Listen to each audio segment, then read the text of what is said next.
Bible. And she went away, and I picked it up. I looked at it. There was a little picture on there. I looked up. I've seen some big old sand cranes we have in Indiana. I don't know where you have them here or not. It's been out in the ponds all day feeding. The sun was going down in the west. I looked over here. We had that poem, Sunset and Evening Star, and one clear call for me. May there be no morning at the bar when I put out to sea. You've heard it. It had a picture of a ship coming in, a window open, the water, the sun going down, the star coming out. And I looked there, and I said, honey, think of it. A few years ago, I'd go down on the street, be talking to somebody while somebody else would come up and could talk to them while they go away, and I said, now, I have to almost hide out somewhere in the woods. Or get out. I can stop on an airplane somewhere, and they know you're coming through. They'll have 6 people laying around the ramp to be prayed for. I said, think of it now. I said, what did it? My education? I had none. My personality? I had none. What did it? The blood of Jesus Christ, the Son of God, who redeemed me. He was the one who gave me friends. I looked, I seen those little sand cranes going down, squawking. I looked at 2 or 3 of them flying. I said, look, darling, God has provided for them all day long. They've eaten crawfish and minnows and so forth out in the pond, and it's coming night now. They're gathering down in the Ohio Falls there where all the cranes come and gather at night. And they sit there and chatter together like they were on a picnic, just having a group and sleep together through the night. God provides for them. Just then, 2 of my favorite birds, you might know what they were, robins. Oh, I love a robin. Ever since I heard that story, a little fiction story when Jesus was dying at the cross. Listen, little boys and girls, don't never shoot my little robin. Leave him alone. He's a fine little bird. And I think the little fiction story, the song, how that when Jesus was dying, no one would come to him. A little brown bird flew into the cross to try to save him, to pull the nails from his hand. And he got his little breast all red with blood. And he flew away, and from then he had a red breast. I think of it, and I think, God, let me shield my breast with your blood, too, that when I come before you. And that's just a little thing that I like, robins. And 2 of them flew up in the tree and went to their nest. Her little one chirped a little. I said, look, God has fed them all day long. They're tired and weary now. They've come into their nest, to their little ones, to gather in for the night. Oh, God, someday, when life is all over and I've done the best that I can do, won't you let me gather in with the people I preach to? As sure as God has a place for the birds together, He has a place for us together. Someday we'll gather together at the setting of the sun. We'll go in together. Well, I remember the days when a little boy, about 4 of us in family. My mother's the mother of 10 children, 9 boys and a girl. I was the oldest of the family. Then they come about a year, something different, all the way down to the little girl. Now she's married as a child.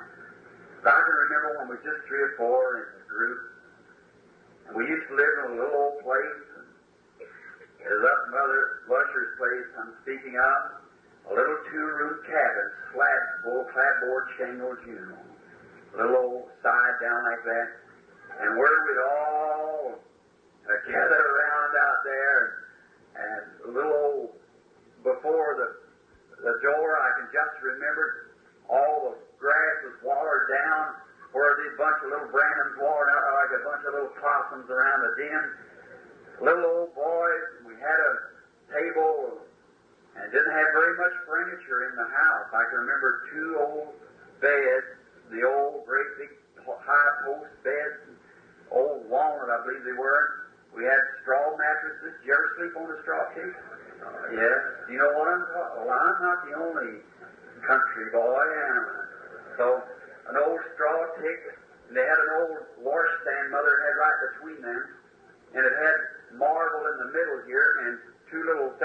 side, little drawers you pull out.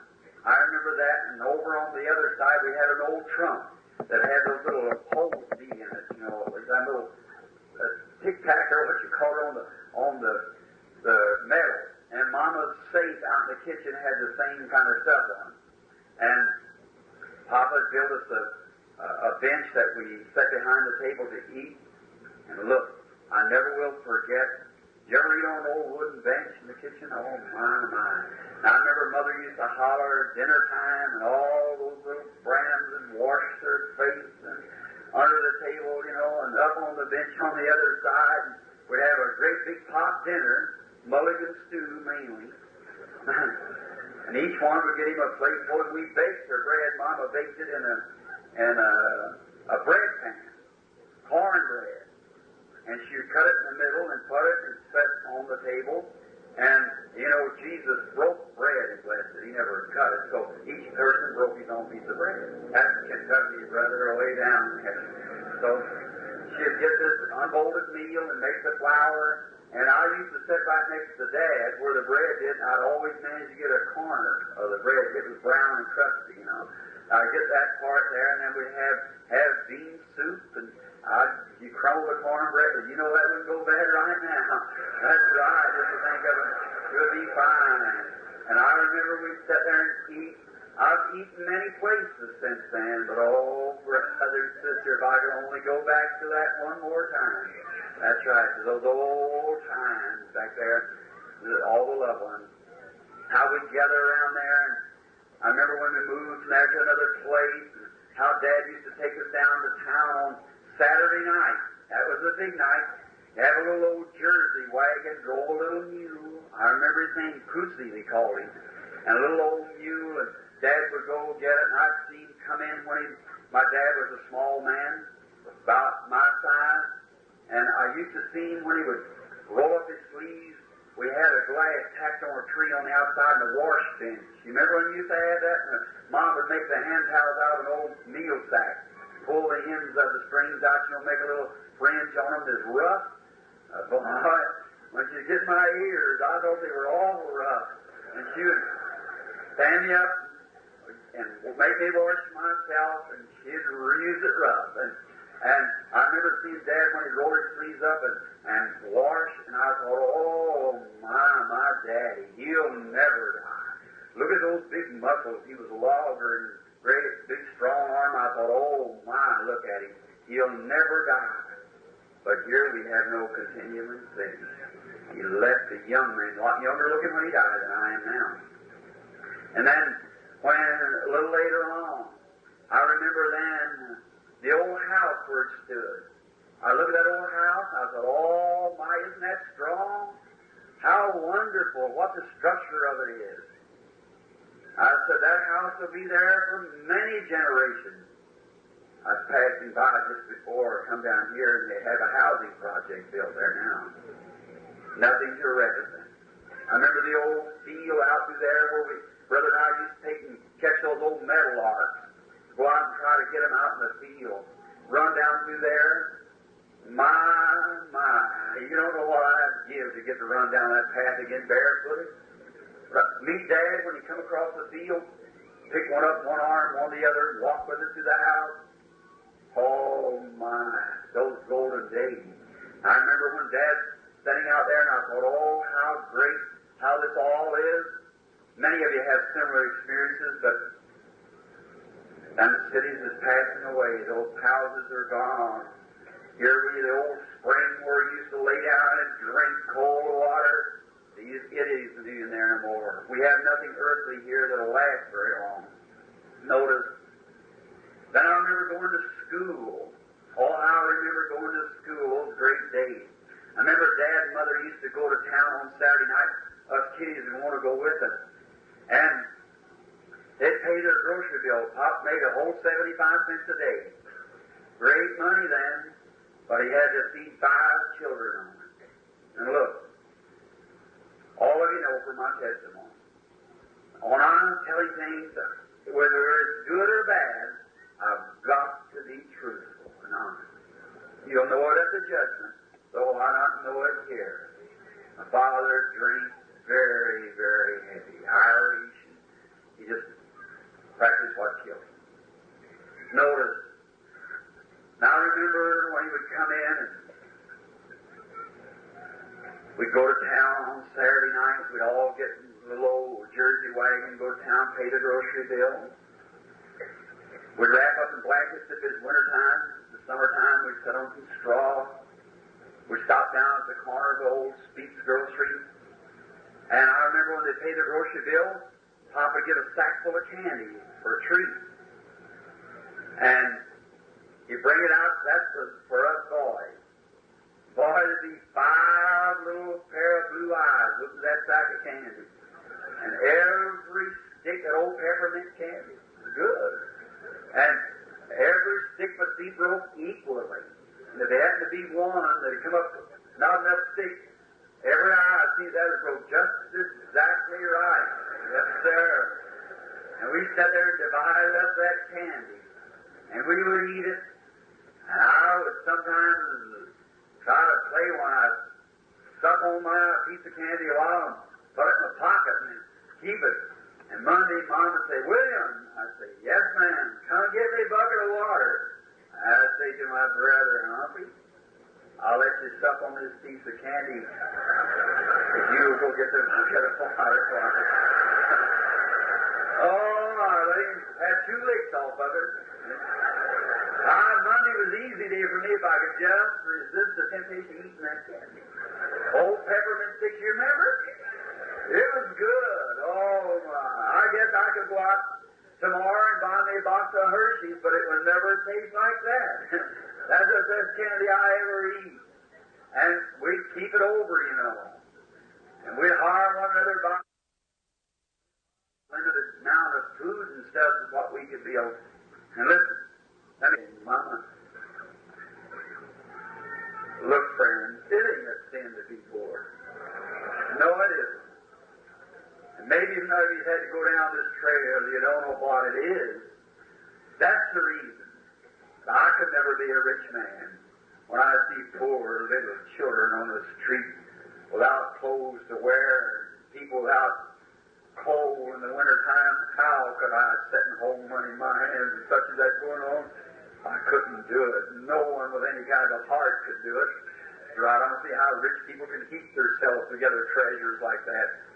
No, sir. God have mercy. I'm seeking a city that is to come, whose builder, founder, maker is God. I remember just a little brief case. I remember one year I went to school all year without a shirt. There's a rich woman my daddy was working for. She gave me a coat. I never will forget it. When I went to school first, Mama made me a pair of clothes, I think, out of Pop's coat that he got married. She had great big white buttons on it. Little panty waist type, you know. And all those kids laughed at me. Said I looked weird. I didn't care what they said. But that was my daddy's coat. It was good enough for Daddy. It was good enough for me. I wished I had it today. I remember that winter I had no coat. I go to school. I remember one day going to school, getting up towards March. I had this old coat and had it pinned up like this. To get wet or anything in school, I had to wear this little old coat. I didn't have nothing on for it. I couldn't have it. I remember the teacher said to me, he said, William, won't you take off that coat? I said, Teacher, I'm cold. I wasn't. I couldn't take it off. She said, move over there at the stove. She fired that stove up and sweat run down my face. She said, aren't you warm yet? I said, no, ma'am.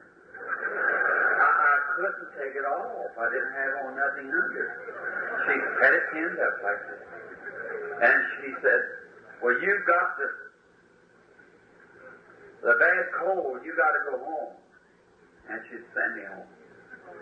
I remember the first shirt that I got after that. My father's sister's children came over. One of them was a girl, about my age. They stayed 2 or 3 days, and when they went back, the girl left the dress there. One of her dresses. I got to look at that dress. It had short sleeves. I thought, I can make a shirt out of it. And I cut the dress part off and put it on, you know, and took off my coat. It looked pretty good. So, only the buttons was in the back of it. But I got into it, and it went out to school, and all the kids began to laugh at me. I remember we had that little jujuma flop stuff, don't you? Little, what did you call it? What is it? Rip-rap, that's right, rip-rap all over, you know, up and down the sides like that. And I said that wrong, didn't I? Rip-rap? Rip-rap, that's right, all right. Then I had, and I said, you're laughing at that. I said, look, you just don't know, that's part of my Indian suit. Indian suit, and my cousin's dress. They all laughed at me, made so much fun, I had to go home crying. Oh my, up across the field I went, crying. All right, how those old times passed by. I remember going to school, we couldn't take our dinner like other children. A lot of them had their mothers that baked bread. They make sandwiches, you know, and put stuff between them. We couldn't afford that kind of bread. I had a little half-a-gallon syrup bucket. We'd take a little jar in there and had greens in one. The other one has maybe beans or whatever we had left over. A piece of cornbread lay in there and 2 spoons. And we're ashamed to eat before the other children, brother and I. And we'd slip out and go over the hill, go down to the edge of the woods, and we'd sit there and eat between us. Look, that brother is in glory today. Oh my. How I wish he was here. I tell you, not long ago I was coming out of Texas from a meeting. Oh, I was so tired. Why, I said, let's ride up the road. We went up the road and passed to the old school where we used to go to school there. I would look at the place, and I thought, oh my. I stopped. I said, I want a drink from that old well over there. I went over to get a drink of water, and I pumped it and drank. I leaned across the fence like this was looking. The baby and wife were picking some violets there in the yard. I began to think of different things. I remember seeing all of us little old boys lying up there at the time of the First World War. And then I was a little old boy. We'd have her hands laying over her shoulders, stomping, stockings down, what had stockings, and our shoes and the toes all out of them, stand there. I remember a time, it's right after Christmas, Mama pots and corn. And we taken some in a sack to school. That was a rarity. She popped it to spring on the Christmas tree. What she had left over, a little old cedar tree we cut out in the field. Put the popcorn around to get some papers and make them loose. In school, put them around, we got to school. And I remember sitting there looking. I remember Mother gave us that sack of popcorn, and we put it in the cloakroom where we used to have to keep our coats and our lunches. And I had to think about that popcorn. I raised up my hand. Teacher said, what do you want, William? I said, may I be excused? I said, yes. I went out through the cloakroom and reached down in there and got me a great big hand of that popcorn. Went out and stood behind the schoolhouse, eat that popcorn, and come back in. When dinner time come, we went in to get our lunch and went over the hill. Edward said to me, he said, say, brother, something's happened to that popcorn. It sure has, hasn't it? I know what had happened to it. I'd eat it. Standing there leaning over the fence and thinking about that, I said, God, I give all the world in my life now if I could take him a handful of popcorn to where he was at and give it back to him. He died before we ever come to a place where we had very much.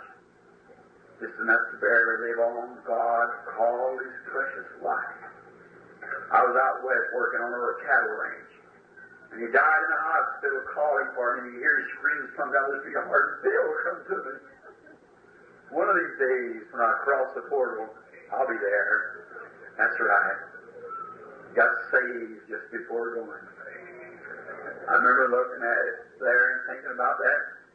I thought I looked up on the hill where we used to sleigh ride.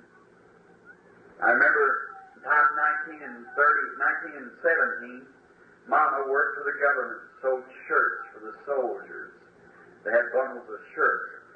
And that's how how we lived. We'd have to go down every weekend and take the shirts down. She got $4.44 to make a bundle of shirts. That's what we lived. All right. When she was going down, I remember us little boys, she couldn't buy us a sled. And all the boys had sleds out on the hill riding, and come with great snow and sleet and rolled over the top. And we would slide down the hill on our sled.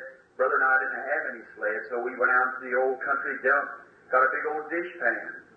And we set this dishpan, put our legs around one another, and loved each other. Down the hill we go. We might not have been as much class as the rest of them, but we were riding just the same. So that done all right until the bottom came out of the thing. Then we couldn't ride no more than that. So we went out and got us an old log. We get up on the hill and get on this log, and here we would go down the hill on the log. Oh my. I remember during the time I wanted to be a soldier, I'd see those soldiers come up the Utica Pike, that flag is flying by, the banners are going, the drums are beating. I'd stand there a little bitty boy with my mouth open, my hair hanging down my face. Oh, when I get to be a man, I'm going to be a soldier. I'd see him with them leggings on, standing, he'd holler attention, and everybody stands out. Oh, my. And when I got old enough, and the war come on, they wouldn't receive me. One thing being a minister, another thing, I guess I just wasn't man enough to go. They wouldn't take me. I tried many times, tried to volunteer, and they said, we'll call you for you. Reverend Branham, go on back. I thought, well, but friend, I finally got to put on a uniform. That's right. I remember Lloyd Ford, a friend of mine. He used to belong to what they call the Lone Scouts. He sold papers called Pathfinder or something. And he got a Boy Scout suit for that. Now, I admired that boy. I said to him, I said, Lloyd, when you wear that out, will you give it to me? He said, sure, I'll give it to you. But that suit lasted a long time. Look, I got to a place I thought the thing never would wear out. So finally he said he'd give it to me when it wore out. Well, I went on for a while. After a while, I missed him wearing it. I said, Lord, what become of the suit? He said, well, Billy, I'll see if I can find it. He looked around and come back and said, well, Billy said, the last piece of it said, this went to pieces, and Mother took the coat and made the dog a pallet and said, it's all ruined and gone now.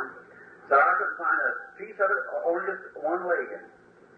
I said, well, bring that to me. There's one leg in, had a little drawstring, little leg in about like that. And he brought that one leg in to me, and oh my, how I like that leg in. So I put it on at home, and I thought, how dandy. If I could just let the school kids see me that leg in on. So I went down that day, I remember going to school. I got up on the hill and was riding. I thought, now how am I going to do? I've got to find an excuse to put that leg in on so they won't know that's the only leg in I got. So I don't know what to do. Now I put it back in my coat. Now I went on to school, and Edward and I were riding down the hill on this old log, and I turned over on the log, and I acted like I hurt my leg. I said, oh my. Never hurt. I said, oh my. That was a strain on my leg. I said, it just reminds me, I've got one of my leggings to my suit here. I said, that would help my leg a whole lot. And I put it on, went into school. I was going to, the old blackboard we used to have at school? I was going to write on the blackboard, so I stood this way, see, put my leg like this on the outside of one that had the leg in. I turned sideways like this and right. Everybody, and all the kids got to laughing at me about it like that. I got to cry. Teacher made me go home. I had one leg. But brother, sister, today I've got a uniform and I'm in the army of the Lord, fighting the foes of the wicked. Dressed, you might not be able to see it, but I know it's there. I feel it. The armor of God, the full gospel in my heart, baptism of the Holy Spirit, God working signs and wonders, the helmet of faith, shield of faith, the helmet of salvation, shod with the gospel, the sword in hand, joining with you ranks out here now, that our armor is inside of it. Looking up there and thinking of those old times, I started crying. Wife said, I thought you'd come home to rest. I said, honey, I think about those things. I think, where is Ralph Fields? Gone. Where's Wilmer? Gone. Where's my brother Edward? He's gone. Where's Robert Holloway? Gone. Here we have no continuing city. I looked back up on the hill to see where the old place was. I thought if I could just visualize seeing that little old line, through that broom stage there, going up to the house. Gone. The house is gone. Daddy's gone. Oh my, here we have no continuing city, but we're seeking one to come. He's builder and maker's God. My friends are gone. My brother's gone. Daddy's gone. The home's gone. Mother and I left for the story. Notice, then thinking of all those things and how I cheated my brother out of a handful of popcorn, it all come back to me then. Brother and sister, don't never do anything wrong, for it'll come back to you just as sure as you're living. Do right, you're bound to come out right. And then I remember I'll have to hurry because it's getting late. Get right down. I have to leave in a few moments. If you'll give me your attention as you have been, I think you're awfully nice. Oh, now I wish I had time to move in and get the story of the coming of the gift and so forth, but I'll have to kind of skip that. I remember the time many of you read it in the book and so forth, how the angel of the Lord appeared to me down, told me never to smoke or to drink or to defile my body in any way, that there'd be a work for me to do when I got older. Appeared to me in a bush, and how they misunderstood it. My mother could give you the story standing here, and how that even my best girlfriend one time called me a big sissy because I wouldn't smoke a cigarette. And I always had my opinion of a cigarette-smoking woman, and I haven't changed it. That's right. It's the lowest thing that women ever done. That's right. To see them sitting in a place. The other day I started a hollow fire right here in your city. A woman sitting there and smoke coming all out around her like that. The poor little baby laying in her arms. I thought, you want that baby's eyes to be an ashtray? God never give you that baby for that purpose. You're here to raise right. And women, listen here. Take my advice. If you do smoke, oh, in Jesus' name, forget about it. Never do that. That's awful. Don't do that. For I know if this spirit that bothers me, I don't get up and go. Everybody will know how guilty you are. Now, and I know one thing. If this angel of the Lord comes from God, as I know it does, you'll certainly answer it the day of judgment for doing it. We're in the spirit of the latter days. People heady, high-minded. Can't tell them nothing. They don't know it all. They won't stop and listen to humans to reason. Stop those things. Live right and live before God. I'll tell you one thing. You get the Holy Spirit, and then you can go ahead and smoke as you get the Holy Spirit. Someone said to me the other day, did you ever baptize anybody that smoked? I said, look here, brother, I haven't a yardstick at my church. See? I teach the people what's the truth. And then when they receive Christ, Christ takes care of the rest of it. Here's an old oak tree out here. It holds its leaves all the year through, all the winter. Springtime comes, there's them old dead leaves hanging on it. You don't have to go pick the leaves off to make new ones come on. Just let the new life come up, the old leaf goes off. That's right. Let the Holy Spirit come into a person's heart. They clean up and fix up and do things right. That's right. Just get them to Christ, that's all. That's God's business from now on. Now, I never tell people what they have to do and what they can't do and what that's up between them and God. But I know that one of the lowest things that I ever see women do is smoking. I think I've seen them sit there and act like that. It's something in me. I wish I didn't feel that way, but it's something in me makes me feel that way. It's not me. It's Him. And I know by that what it will be at the judgment. So escape that. You don't have to do it. Get away from it. Stay away from it. You can't come in this prayer line without it being called out on you. That's one thing, sure. You'll call it every time. And notice this one thing now. Later on down to life, I had girlfriends, like all boys. I remember I was a little skeptic of girls. I've seen the way women act, and frankly, I never had very much use for women. I don't mean you sisters now, but just to see how untrue they were. Some of them. I was around White Smart Father drinking, hung around those places, and maybe I'd be around, I'd see how women come out and living untrue, and a lot of them women's done gone on to meet the judgment now. And let's stand there in that day. And I said, I'll never get married. Never had nothing to do with one. I'll be a trapper and a hunter all my life, and I'll never have nothing to do with the girl. But when I got to be about, when I was even 17, 18 years old, I passed down the street. I'd see a girl on one side, and I thought she would go to say something, and I'd cross over and go on the other side. Because I just didn't want nothing to do. That's all. I didn't want to get caught up with it or anything. I want to keep away from it. And so I went ahead, but finally I found a girl that was a real girl. She was a Christian. She afterwards became my wife. I guess you wonder how I ever got married. It's so bashful. Well, I'll tell you how that happened just quickly as I can. I met her.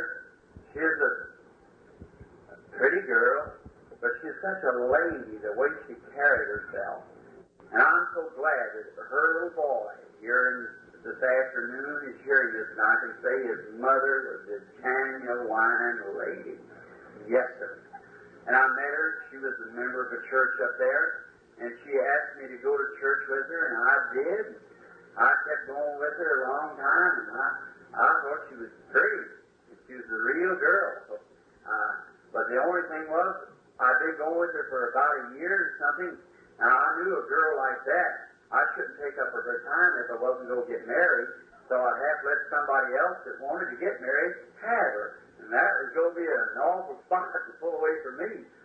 Because you know how you think they all look, you know, teeth like pearl and eyes like a dove, you know, and all that. All of you get down. Don't you think that of your wife? You know, you ought to continue thinking that of her, too. That's right. That's right. Keep that thought in mind. She's just as sweet. Wait till she's made him martyr on the other side, then look at her. She won't need any, what do you call them, manicure stuff you put on your face here to make her look right then. God will have her. I can't believe scientists that women, when they was ugly looking thing and whatever it was, a man with hair out of his nose like that and looked like a prehistoric animal, I believe that when God woke Adam up to look at Eve, she was the most beautiful thing that eyes has ever looked at. That's right. It goes to show that man, even this day, the desiring man, craves, look at a beautiful woman. Why? Because that stream comes down through that time. See, like that. To know that was given from Garden of Eden. I can see her sitting there, her lovely hair hanging down around her hips. Adam looked at her. It was the flesh of his flesh and the bone of his bone. I can see him take her by the arm and walk down through Eden. Oh, my. Don't worry, Mother. It'll be that way someday again. That's right. There'll be no old there, and there'll be no babies. They'll all be about one age, marching on. Notice, then what happened? I thought, well, now I've got to ask her, and I just haven't got the heart to ask her. I don't know how I've got to let her go if she won't marry me. Now, her father was making about $500 and something a month, and I was making 20 cents an hour digging ditches. I had an old crippled up Ford, was in awful condition, and then that's about all I had. I didn't even have a suit. I had trousers of one kind and a coat of another. But she loved me, I know, and I know I loved her. And I'd go to church with her, and she was a very sweet girl. Just as peaceful and nice. Then I thought, now I've got to do something about it. And what am I going to do? And I didn't have nerve enough to ask her. So you know what I done? I wrote her a letter. That's an awful way to become married, but now it wasn't just dear miss. It had a little, you know. I fixed it up the best that I could, and I got it all fixed out, you know. I thought it was going to work, and I dropped it in the mail. Well, when Wednesday night was coming, we had a date to go to church. And I began to think, what if her mother got a hold of that? Oh, my. Now, her father was a good-hearted Dutchman, but her mother is a fine woman, but one of those prissy type, you know, and she didn't like me very well. So, she never mistreated me. She just didn't like me. So I thought, oh, how am I going to get by her? So I begin to think when Wednesday night come on, what if she got that letter? She's the one who meets me on the porch. Now what am I going to do? I begin to think I just won't go. So I thought, well, if I don't, I've lost my girlfriend. Now what am I going to do? I had to do something. So I went on up. I thought I'll take a chance. And I went up there, and nobody out. I know better than blow a horn for her to come out. You tell me about that. If I wasn't man enough to walk up to the door and ask for her, I didn't go out. I think the girls that take that attitude now would be a lot better off. And so I went up to the door and I knocked at the door and give the guy a warm, I thought he'd come to the door, and she opened the door. She said, "Oh, hello, Billy." And I said, "Hello." She looked at me and I thought, "Oh, my, here it is." And she said, "Won't you come in?" I thought, "Oh, if they get me in there, they're not knowing me." I said, I'll just wait right here on the porch. "Don't step in." She said, "Mother's here." I thought, "I know that." She said, "Mother, just step in." I said, "Is it all right to wait right?" She said, "No, step in." I stepped and just barely stepped in, too. She shut the door, and I waited a little while, and I thought, "Oh, my." She got ready to come out. I thought, "Well, it must be all right." So I thought, what's she going to say now? This is my last date. I know that. Boy, she going to tell me 20 cents an hour. I can never make her living like that. Living in a home as she does. So I went down to church that night, and I was thinking, oh my, right after church, had it made up. See there, if you cross the bridge before you get to it. I said, she'll tell me after church, "Well, Billy, I'm sorry, but this is our last night together." I could just hear her say it. Oh, I didn't know she was going to say it. So I went out. I never heard a thing that Dr. Davis said. He just preached on. I never heard a thing. I was worrying about what was going to happen when I got outside of church. That night, when we left the church and we started walking home, I was walking down, the moon was shining bright. She said, "Did you work hard, Billy?" I said, "I sure did." I thought, she never got that letter. See? She never got that letter. It hung up in the mailbox, or it hasn't been delivered. I got pretty brave, and I said, all right. I began to look over at her, look her right in the face. And I thought she passed through that moon shine on her, how pretty she looked on her. I was going, oh my.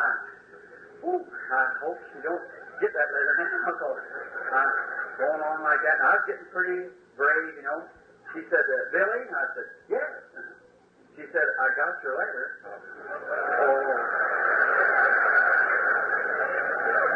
I said, "You did?" She said, "Uh-huh." Just kept on walking. I thought, well, woman, say something. Somebody get away or do something. You know how women can keep you in suspense. You brothers know what I'm talking about. And I just kept walking on. So I said, well, maybe she never read it. I said, "Did you read it?" She said, "Uh-huh." Just kept walking. Oh, my. Say something before you get up at the house. Sure enough. And I said, "Did you read all of it?" She said, "Uh-huh."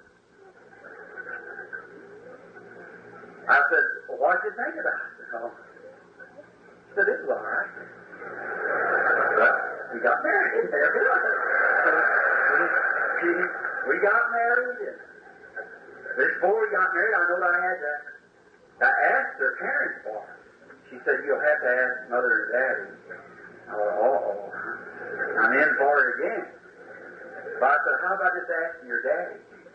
She said, "Well, either one of them." I said, "Thank you, honey." I went on out and remember that night, I was going to ask her daddy, and I sat down so nervous. He liked me. So I said, I was so nervous, and she's looking at me laughing. And so I got up off the dual floor. I walked over, and she said, "Good night." I said, "Good night." I said, "Mr. Runback?" He said, "Yeah." I said, "Could I speak to you just a moment?" He said, "Sure." He comes walking out, no great big fella, walked out on the porch, and I said, "Sure is a fine night." He said, "Yes, it is, Billy." I said, "My, I like good weather, don't you?" I was so nervous I didn't know what to do. He said, "Yes." I said, "Go ahead, Bill, you can have her." I said, "Do you mean it, Charlie?" He said, "Yeah, I like him today." I thought he said, "Oh, my." That was fine. I said, "You talk to Mother about it. Will you do it?" He said, "Oh, yes, I'll fix that up. It's all right." I said, "Charlie, look, I said, I can't make her a living the way you do. I said, I'm only making 20 cents an hour. I said, I can't make her, but Charlie, I love her with all my heart. And I'll work as hard as I can to make her a living. He put his hand on my shoulder, fine man. He said, Billy, I'd rather you have her than anybody I know of. He said, you'll be good to her. And after all, happiness don't consist of how much the world's good you own. That's right. I said, Charlie, we'll be happy. And he said, well, I hope that you are, Billy. He said, be good to her. I said, I will. He said, I'm glad to know that you're going to get married. And we were married. We were happy. Oh, my. We didn't have nothing. I remember when we went to housekeeping, we rented 2 rooms, and I went out and bought an old second-hand cooking stove. And I paid $1.75 for it and paid $1 for the grates to go in. Someone went to Sears and Roebuck and got one of them tables. Breakfast set was not painted. And I remember I painted a big shamrock on it because I was Irish. I painted a big shamrock on it. She just laughed about it. We had an old folding bed. Anybody know what a folding bed is? Somebody give it to us. We had 2 linoleum rugs and an old folding bed. We went to housekeeping, but brother, it was home. We had each other, and that's all we cared for. I become a minister and was preaching the gospel then. I had a little church and was preaching the gospel. I didn't make very much. And after a while, God blessed us in our home, and my little Billy Paul was sitting back there in the audience, come on the scene. I asked God to give me a little boy, and when he was born in the hospital, I first heard him scream in the room, delivery room. I said, Lord, it's a boy, and I now give him to you. His name shall be called Billy Paul. And the doctor came out in a few minutes and said, you have a fine boy in there. You like to see him? I said, yes, his name is Billy Paul. So he came out, and here he is with me today. Went on, and we struggled and worked and tried to make a living and go along the best we could. I hurried right through now as quick as possible to this tear-strained part. And then I was doing fine. We saved our money. I was still paying for my old Ford. And I remember we got a time where I could go up to Jack, Michigan. Old brother Ryan, he's somewhere in here today. I believe you'll see him along here. He's coming in. He's an old man. I used to thought he belonged to the house of David because he had long beard and hair. I went to see him at Michigan to fish a little while. We'd saved her money, and she wanted to stay home because they had a working group in the church, and she couldn't leave to go with me, and I could drive us about 200 better miles up there. And I went up to spend 2 or 3 days fishing. And on my road back, I passed through Mishawaka, Indiana. And there was people out there, and the worst church manners I ever seen in my life. They were screaming and shouting. Well, I never seen anything act like that. So I thought I believe I've seen it. It was a Pentecostal group of people. The minister was named Rao, where this holding, somebody might know, Reverend Mr. Rao from Mishawaka, Indiana. And they had a Pentecostal group. Well, I stopped and went to the door, and police directed the traffic on the outside. There's all up and over there, and those people are clapping their hands and screaming and running up and down the aisles and shouting. I thought, my, what a group. Well, you heard of those songs, Something Got a Hold of Me. It began to work on me a little bit, you know. I thought, well, I counted my money. I had exactly $2.75 and had to go home. Well, I counted how much gas we would take me a tank of gas to get home. I had 75 cents left. So what their meeting was going on, was having a conference, a national conference, and I went out and got me a whole big bunch of stale rolls with sugar on them, and wrapped them up and put them under my seat, and I know I could live off of that. Although they're having dinner there and so forth, but I had no money to put in, so I didn't want to eat from them when I couldn't put nothing in the offering. So I couldn't find a place to stay, so I went out in the country in an old cornfield and stretched out my seat out of my car and put my trousers under there to press them that night and lay down. And I know that night they had a big bunch there, and they began to preach, and they said all the preachers come to the platform. 200 or 300 preachers walked to the platform. They had different ones that said, we haven't got time for all of you to preach. Just stand up and give your name, where you are. And when it come my time, I said, Reverend Branham, Jeffersonville, Indiana, sit down, evangelist. Like that, his own next, like that, and went on through. And directly said some man was going to preach, a colored man. They had to have it in the north because they couldn't have it in the south on account of the colored and white together.